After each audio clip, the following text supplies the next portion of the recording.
Hello everyone, today I'm going to show you how to do the updated way on deleting or deactivating your Facebook account. Let's begin. So here we are, and the first thing that we would need to do is to open our Facebook app. So let's open it, and once you are here, you would need to tap here at the top right, just below the messenger button. So when you tap on that, and you want to tap here on settings and privacy next. And from here, you want to tap on settings. And from here, now you want to tap on accounts on account center on Meta. So tap on it. So once you tap on it, you would be prompted right here. So from here, what you would need to do is tap on personal details. And from here, tap on account ownership and control. So tap on that and tap on deactivation or deletion.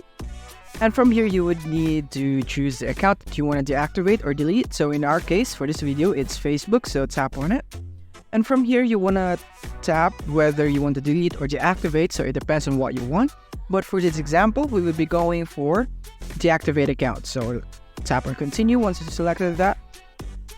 And from here, you would need to provide your password, so let's provide it. So now once you have provided your password, you want to tap on continue so that we can proceed.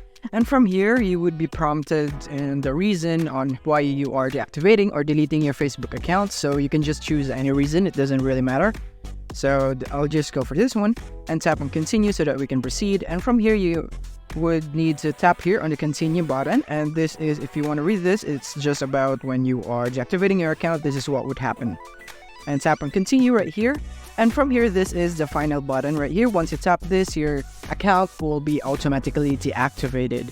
So you want to take note that your messenger is still active. So to deactivate your messenger, it will be in another video.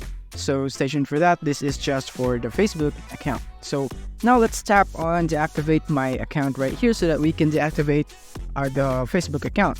So now, once you tap on it, tap. And from here, as you can see, session expired. Please log in again. It means that my account is now If you found this video helpful, don't forget to like and subscribe to be updated on our new uploads. See you soon.